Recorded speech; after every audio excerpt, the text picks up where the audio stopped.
जय जय श्री राधे। यहाँहरू सम्पूर्णलाई यहाँहरू समक्ष आज हामी श्री महागरुड पुराण अन्तर्गत पितृपुराण लिएर उपस्थित भएका छौँ। आजको प्रसङ्गमा ब्रह्मचारीले के गर्नु पर्दो रहेछ, ब्रह्मचारीका कर्महरू के रहेछन्, गृहस्थी भइसकेपछि गृहस्थीले दैनिक रूपमा कुन कर्म गर्नु पर्दो रहेछ, कसरी आफ्नो गर्भधानदेखि मृत्यु पर्यन्तसम्म कुन कुन कर्म गर्नु पर्दो रहेछ, दैनिक रूपमा हामीले कुन कुन कर्म गर्नु पर्दो रहेछ, कसरी कर्म गर्नु पर्दो रहेछ भन्ने विषय लिएर उपस्थित भएका छौँ।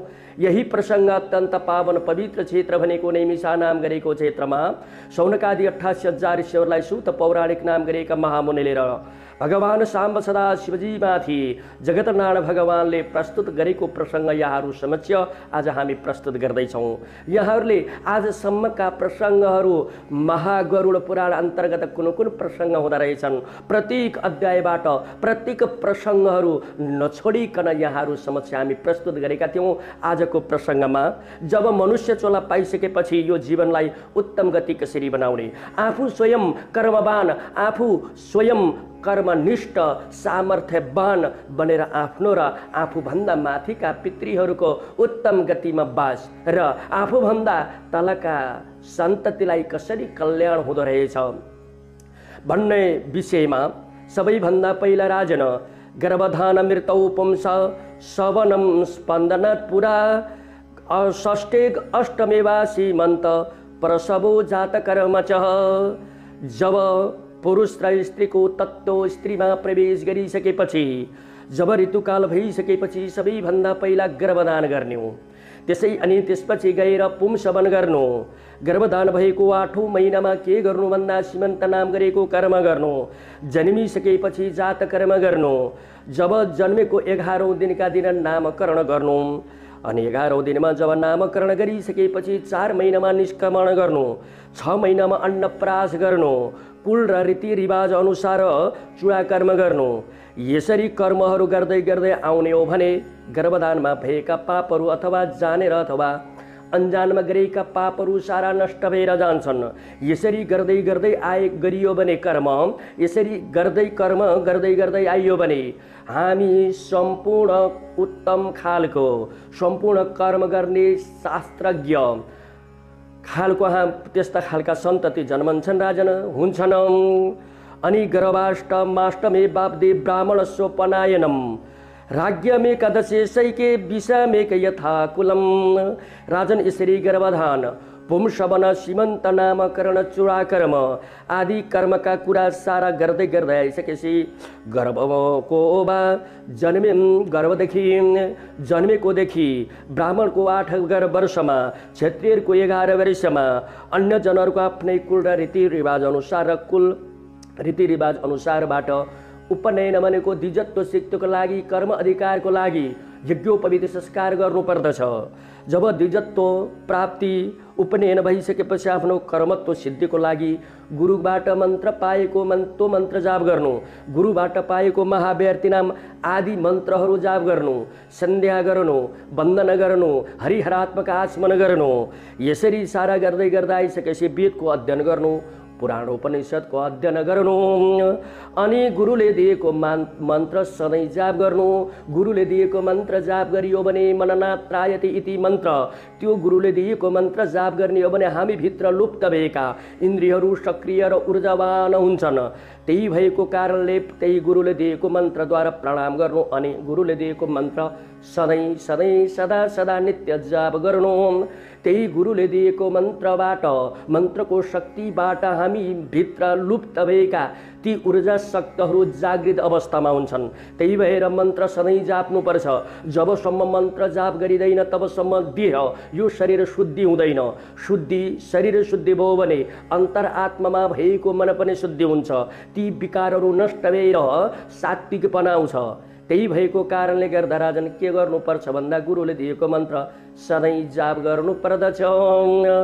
अनि त्यसै प्रकारबाट ब्रह्मचारी होस् या गृहस्थी होस्, सबैभन्दा पहिला उठ्ने बित्तिकै आफ्नो सिरानीबाट प्रत्यक्ष जगतको नारायण, जगतको मालिक परब्रह्म परमात्मा श्रीहरिको त्यो मूर्ति, त्यो फोटो, त्यो तस्बिरलाई दृश्य भओस्, दर्शन भओस्।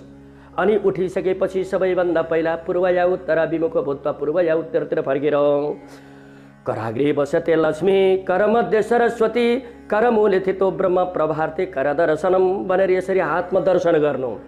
अनि त्यसपछि दर्शन गरिसकेपछि अनि पृथ्वीमा समुद्र मेखले देवी पर्वतस्तन मण्डिते विष्णुपत्नी नमस्तुभ्यम पादस्पर्श समस्सुमे भनेर पृथ्वीलाई साष्टाङ्ग दण्डवत गर्नु, नमन गर्नु।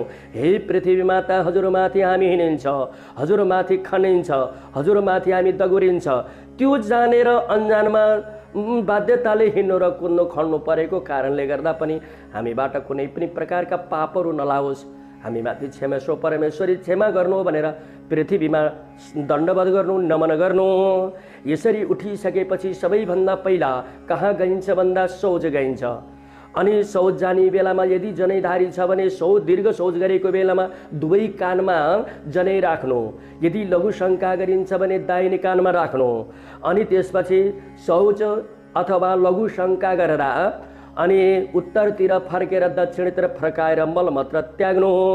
यसरी मलमूत्र त्यागिसकेपछि एकलिङ्ग गुदे तिस्र तथा वाम करे दश उभयो सप्तदातव्य मृत शुद्धिमभिष्टता। अनि एक पटक मूत्र स्थानमा मृत्तिकाले शुद्धि गर्नु, अनि गुदस्थानमा 3 पटकसम्म शुद्ध गर्नु, अनि बायाँ हातमा 10 पटकसम्म, दुवै हातमा 7 पटकसम्म मृत्तिकाले शुद्धि गर्नु। अनि त्यसपछि गएर दुवै गोडामा 5-5 पटकसम्म मृत्तिकाले त्यो गोडालाई शुद्ध गर्नु।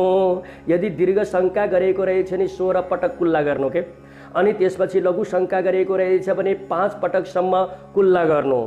यसरी गरिसकेपछि दन्तधावन गर्नु, दत्युन गर्नु, मञ्जन गर्नु। मञ्जन गरिसकेपछि म फलानो गोत्रको फलानै गोत्रीको फलानो नाम गरेकीले गरेकाले मैले के गर्नु, गङ्गाको स्नान गर्छु। हे गङ्गा माता, हजुर त्यहाँ हुनुहुन्छ तर म त्यहाँ जान सम्भव भएन।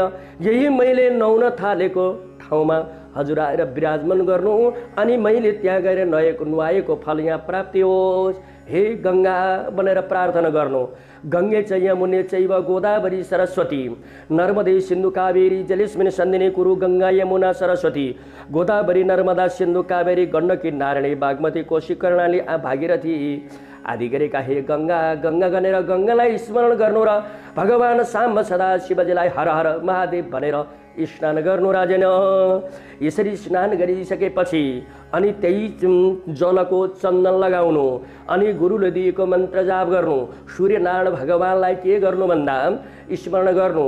हे सूर्य सहस्रांशो तेजो राशे जगतपति अनुकम्पया माम भक्त्या गृहाणार्घम दिवाकर भनेर सूर्यलाई अर्घ दिनु। 3 पटक परिक्रमा गरेनु।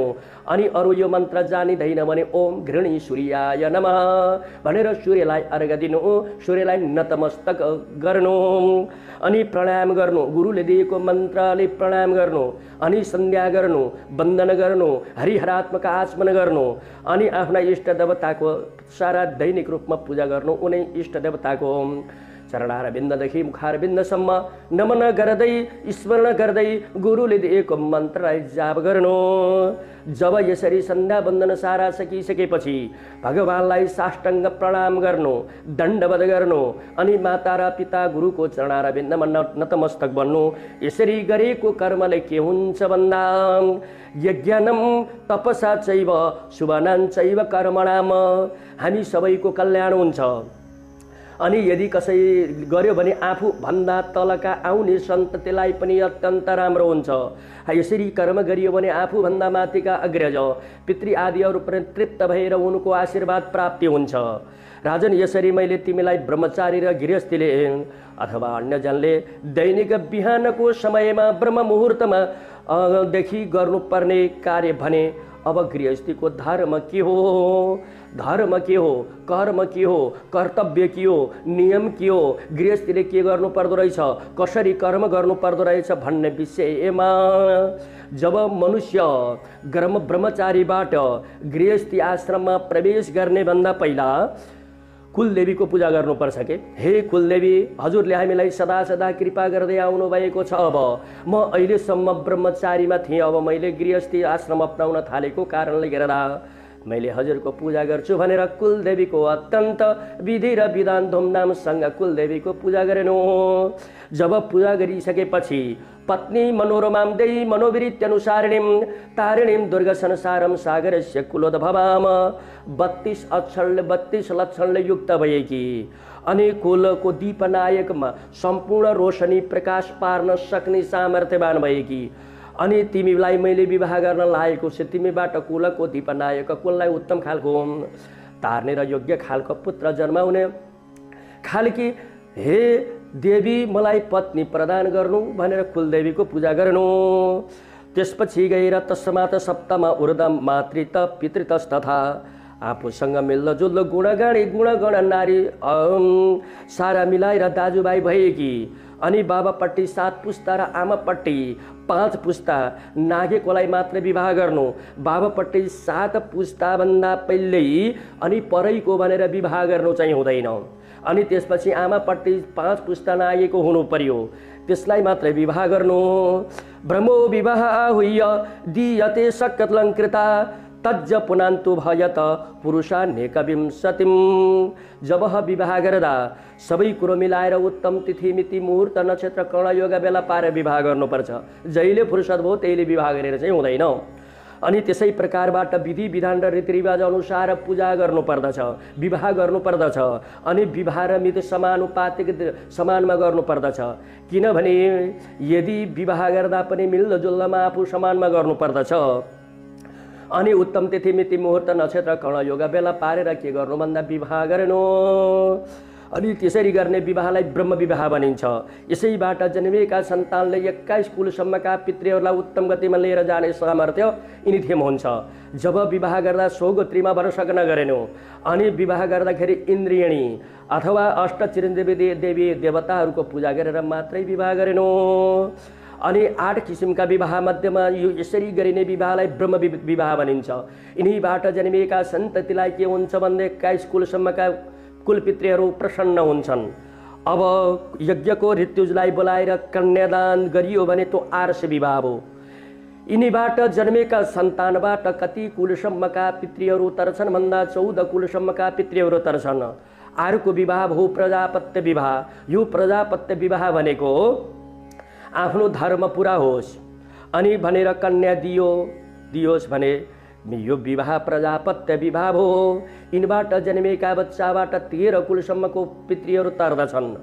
अनि रक्षेद कन्यम पिता बाल्ये यौवने पतिरेवताम वार्धक्ये रक्षते पुत्रो निहन्यथा ज्ञातयस्तथा।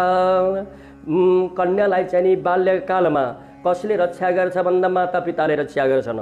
अनि रक्षा पनि गर्नुपर्छ। यौवन अवस्थामा कसले गर्छ भन्दा आफ्नै पतिले रक्षा गर्छन्। जब वृद्ध अवस्था भइसकेपछि छोरा र छोरीले तिनलाई रक्षा गर्नुपर्दछ राजन।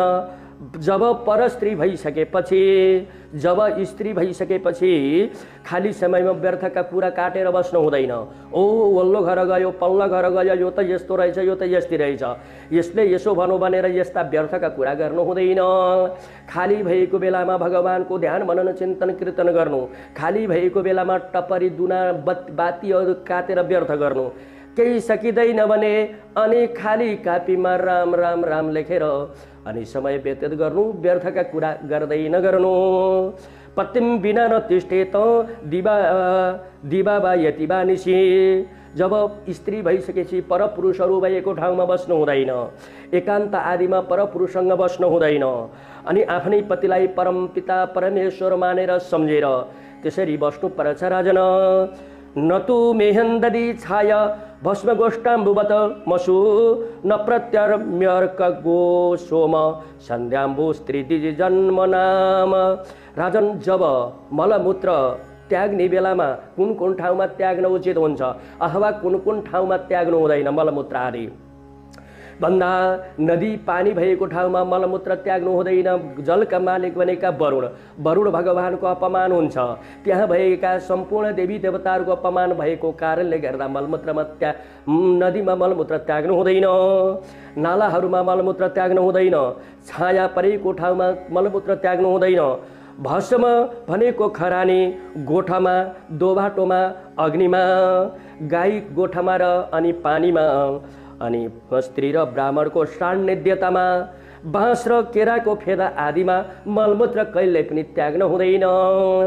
पादौ प्रतापयन् अग्नौ नचेन मविलङ्घयेत। सिधै बलेको आगोमा हेर्नु हुँदैन, सिधै सूर्यलाई हेर्नु हुँदैन, अनि नाङ्गे स्त्रीलाई पनि हेर्नु हुँदैन, अनि मैथुन आदि कर्म गरेकालाई पनि हेर्नु हुँदैन। पानीमा थुक र रगत पिप मलमूत्र विष आदि पनि कहिल्यै नाग्नु हुँदैन। बलेको आगोमा चाहिँ नि पैताला कहिल्यै पनि सेकाउन हुँदैन, बलेको आगोलाई नाग्नु हुँदैन, निदाएकोलाई झ्याट्ट उठाउन हुँदैन। कसैले उठाइयो भने त पड्काइदिन सक्छन्।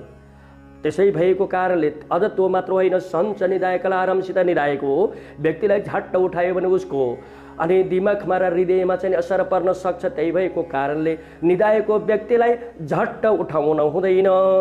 पौडा खेल्नेलाई, पासा खेल्नेलाई, जुवा तास खेल्ने, नराम्रो काम गर्नेको सङ्गत कहिल्यै गर्नु हुँदैन। बदमास र कुकर्मी अनि कोकास यिनीहरूको साथ कहिले लाग्नु हुँदैन। यिनीहरू रोगीसँग कहिले सुत्नु हुँदैन। शास्त्र विरोधीहरूको अनि अर्कालाई अपमान गर्ने र अर्कालाई घृणा, अर्कालाई दुःख दिनेवालाको सँग कहिल्यै पनि गर्न हुँदैन। गाईले आफ्नै बाछालाई दुध पिलाएको छ भने त्यो कसैलाई नभनिदिनु, अनि कसैको घरभित्र झ्याप्प नजानु। जानै पर्यो भने मूलद्वारमा गएर आवाज दिएर मात्रै जानु, सिधै अर्काको घरमा नजानु। आफूभन्दा मान्य जन र अनि छोरा र बुहारीको कोठामा पनि झ्याट्ट जान हुँदैन। त्यसमै शास्त्र विरोधी र राजाको धन, लोभी ब्राह्मणको धन कहिल्यै पनि खान र लिन हुँदैन। देवदृष्टम तथा तार्च राजच्छायम परस्त्रीणाम नक्रामेक मूत्रष्ठी बनोद्धर तनानि च। देवताको मूर्ति, भगवानलाई पूजा गर्ने सामग्री, अर्पण गर्ने वस्तु, अनि गुरु, मान्यजन, राजाको छाया, परस्त्री, रगत, थुक, मलमूत्र, श्रृङ्गारको सामान, यी वस्तुलाई कहिल्यै पनि नाग्न हुँदैन। विप्राही क्षत्रिय मानु नावज्ञ कदाचन। ब्राह्मण, सर्प, राजा र स्वयंलाई कहिल्यै पनि हेप्नु हुँदैन। ब्राह्मणलाई पनि कहिल्यै हेप्नु हुँदैन। यी त ब्राह्मण हुन्। हामीले बोलाएर आएका उनीहरूमा के गर्न सक्छन् भनेर तिनलाई पनि अपमान गर्नु, नराम्रो शब्द बोल्नै हुँदैन। ब्राह्मणको यदि शक्ति छ भने अनि ब्राह्मणलाई यसरी अपमान गरियो भने ब्राह्मणको श्रापले चाहिँ एउटालाई होइन 7 कुलसम्मका सारा नष्ट बनाएर जान्छन्। किनभने जगत पिता कृष्णचन्द्र परमात्मा श्री हरिको उनी ब्राह्मणको श्रापले गर्दाखेरि आज यदुवंशी सारा नष्ट भएका थिए राजन। त्यही भएर ब्राह्मणलाई कहिल्यै अपहेलना अपमान गर्नै हुँदैन। सर्पलाई पनि यसले के गर्छ भनेर कसैले सर्प समात्छन् नि, ती समात्नेवालाले पनि मैले समात्ने गरेको छु, अब यिनलाई यसले केही गर्दैन भनेर त्यसलाई पनि सानो सम्झिन हुँदैन। अनि त्यसपछि आगालाई पनि सानो छ भनेर त्यसलाई हेप्न हुँदैन। राजा पर छन् भनेर तिनलाई पनि हेप्न हुँदैन। त्यही भएको कारणले यिनीदेखि सदा सदा पर रहनु, यिनलाई हेप्दै नहेप्नु। राजन जब यसरी सारा बताइसकेपछि द्रव्य शुद्धिको विषयमा सुन्न पाम भन्नुभयो। द्रव्य भनेको सामग्रीहरू, कुन वस्तुहरू कसरी शुद्ध हुन्छन्। यो शरीरलाई साबुन आदि लगाइयो भने, कपालमा स्याम्पू आदि लगाइयो भने मैला जान्छ र शुद्ध प्राप्ति हुन्छ। त्यस्तै प्रकारबाट जस्तो प्रकारबाट सोन, चाँदी, अब्ज, शङ्ख, रज्जु, चर्मद्वारा निर्मित पात्र आदिलाई कसरी शुद्ध हुन्छ भन्दा पानीले धोएपछि शुद्ध हुन्छ। अनि सुरो चिलाइ चाहिँ तातो पानीले शुद्ध गर्नु। यदि धान अशुद्ध भयो भने त्यसलाई सुनाउनु कसरी भन्दा घाममा सुकाइसकेपछि शुद्ध हुन्छ। अन्न यदि शुद्ध पार्नु पर्यो भने गाईलाई सुगाउनु। अनि माखो रौँ किराहरूले अशुद्ध गरेकालाई भस्म भनेको अनि खरानीले शुद्ध गर्नु। जमिन कसरी लिपेर र बढारेर शुद्ध हुन्छ। सिसा, तामा, खरानीले शुद्ध हुन्छ। यसरी द्रव्यको शुद्धिको विषयमा सारा बताइयो। बाँकी अंशमा राजन तपाईँले के सुन्न चाहिबक्सिन्छ भन्दा विद्या तपोव्यम हिनेन ननुग्राह्य प्रतिग्रह। जब हामीहरूले दान गर्दा विद्या र तपस्या नभएकोलाई दान गर्नु हुँदैन। यदि दान गर्दाखेरि विद्या, कर्मवान भएको, आचरणवान भएको यस्तालाई दान गरियो भने त्यसले पचाउन सक्छ अनि हामीलाई दान गरियो भने त्यो फल प्राप्ति हुन्छ। जस्तै यहाँहरूले दान गर्नुभयो कपडा, त्यो दान गरेको कपडा वहाँ लिएर गएको व्यक्तिले लगायो भने, खाड दिनुभयो त्यहाँ गएर सुत्यो भने, खाड दान गर्नुभयो बाटैबाट बेचिदियो भने त्यो फल हजुरहरूलाई प्राप्ति भएन। त्यही खाटमा सुतोस्। अन्न दान गर्नुभयो, त्यो अन्न पकाएर खाइदियो भने, कपडा दान गर्नुभयो, कपडा दान चाहिँ लगाइदियो भने अनि त्यो बल्ल फल मिल्छ। त्यसरी दान गर्दा आचरणमान भएको, तपस्या भएको, दैनिक रूपमा सन्ध्या वन्दन आदि गर्ने भएको, परमपिता परमात्माको ध्यान मनन चिन्तन कीर्तन गर्ने खालको यस्तालाई दान गरियो भने दान लिनेवालालाई पनि पुण्य हो, दान दिनेवालालाई पनि कल्याण। अनि त्यसै प्रकारबाट यस्तालाई अनि कर्म नभएकालाई दान दिन हुँदैन, किनभने अग्नि छन्। आगोमा यदि बलेको आगोमा चारैपट्टिबाट स्वाहा स्वाहा गरियो भने अग्निले पचाउँदै जान्छन् र धुवाँ हुँदैन। यदि बलेको छैन आगो अनि त्यसमै माथिबाट स्वाहा स्वाहा गरियो भने के हुन्छ? पुत्ताउँछ। पुत्ताएपछि सबैलाई डिस्टर्ब गर्छ। त्यस्तै नै कर्मवान भएको व्यक्तिलाई दान गरियो भने बल्ल पुण्य प्राप्ति हुन्छ। अनि यस्ता कर्म नभएकालाई दान दिनभन्दा त बरु दिन दुखी माथि अन्न यस्ता दियो भने त्यो प्राप्ति फल प्राप्ति हुन्छ। यसरी दानको विषयमा, यसरी गृहस्थीले गर्नुपर्ने धर्म र कर्म के हो रहेछ भन्ने विषयमा, ब्रह्मचारीले दैनिक रूपमा कसरी गर्नु पर्दो रहेछ भन्ने विषयमा मलमूत्र आदि र अनि सीमन्त आदिका कर्महरू यहाँहरू समक्ष बताए। लौ त राजन बाँकी अंशमा तपाईँ के सुन्न चाहिबक्सिन्छ भन्दा अब श्राद्धको विषयमा सुन्न पाम भन्नुभयो। जब आफ्ना बाबा र आमालाई उत्तम गति, उत्तम अनि त्यसपछि लोकमा पुर्याउनको खातिरमा, आफू पितृऋणदेखि मुक्त हुनको खातिरमा अनि जब तीर्थादिमा गइयो, श्राद्ध गर्नु पर्यो भने तीर्थादिमा अमावास्या, उत्तम तिथि मिति मुहूर्त नक्षत्र अनि द्वादशी आदिमा, अमावास्या आदिमा, सूर्य ग्रहण, चन्द्रग्रहण आदिमा अनि तीर्थव्रत गएको त्यही बेलामा श्राद्ध गर्नु पर्यो भने धन सम्पत्ति जम्मा भयो, योग्य गुरु पनि प्राप्ति हुनुभयो, मनमा श्रद्धा पनि प्राप्ति भयो आयो। त्यस्तो बेलामा श्राद्ध गर्नुपर्छ।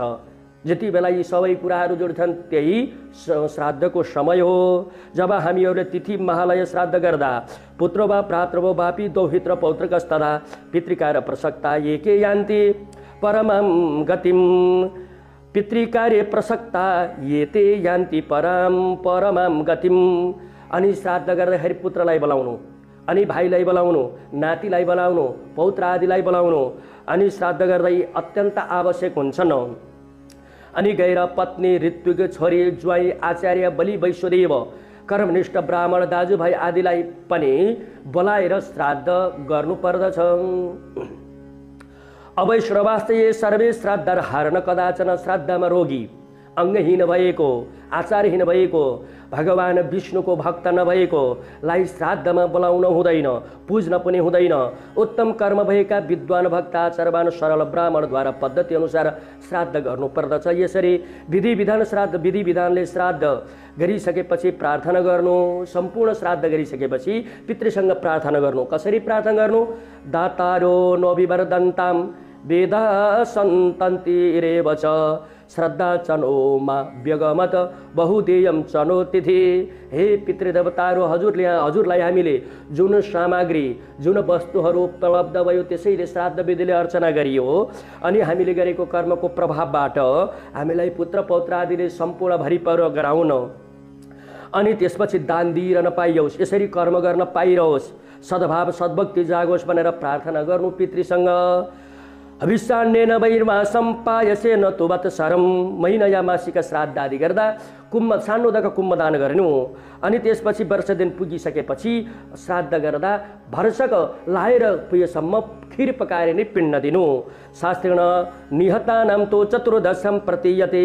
16 श्राद्धमा हतियारले मरेका, अपुत्रवान भएका, झुन्नेर मरेका, विषादीले मरेका अनि शौर्य शास्त्र बलले अनि मृत्यु भएकाको कहिले श्राद्ध गर्नुभन्दा चतुर्दशीमा गएर श्राद्ध गर्नु। आयु प्रजम धनम विद्यम स्वर्ग मोक्ष सुखानि च प्रयच्छन्ति तथा राज्यम प्रीत्या नित्यम पितामह। जब यसरी श्राद्ध गरिसकेपछि पितृहरूको लागि श्राद्ध गरिदिनाले हामीलाई के प्राप्ति हुन्छ? आयु प्राप्ति हुन्छ, सन्तान, सन्तति, सम्पत्ति, विद्या, अन्तत्वगत अन्तिम स्वर्गको वाच, मोक्ष, सुख, शान्ति, यश, कीर्ति सारा कुराले परिपूर्ण भएर जान्छ। यसमा शङ्का चाहिँ छैन। पितृको आशीर्वाद, पितृको प्रसाद भनेको ठुलो हो। पितृको प्रसाद पाउन श्राद्ध अवश्यमेव गर्नुपर्छ। जब यसरी श्राद्धको विषयमा बताइसकेपछि विघ्नहर्ता गणेशजीको विषयमा, यी गणेश भगवान को हुनुहुन्छ, यिनको पूजा कसरी गरिन्छ, गर्नाले के फल मिल्छ भन्ने विषयमा अब यहाँहरू समक्ष अर्को प्रसङ्गमा हामी लिएर आउनेछौँ। यसरी यहाँहरूलाई गृहस्थीले गर्नुपर्ने के कर्म हो रहेछ, कुन धर्म हो रहेछ, गृहस्थीको कर्तव्य के हो भन्ने विषयमा यहाँहरूलाई बताइयो। अबका प्रसङ्ग फेरि गणेशजीको विषयमा, पूजाको विषयमा लिएर उपस्थित हुनेछौँ। तबसम्मका लागि यहाँहरू समक्ष हामी बिदा हुन्छौँ। हाम्रा प्रसङ्गहरू, हाम्रा कथाहरू श्रवण गर्नको लागि हामीलाई सब्सक्राइब गर्नुहोला भन्दै यहाँहरू सम्पूर्णलाई जय जय श्री राधे।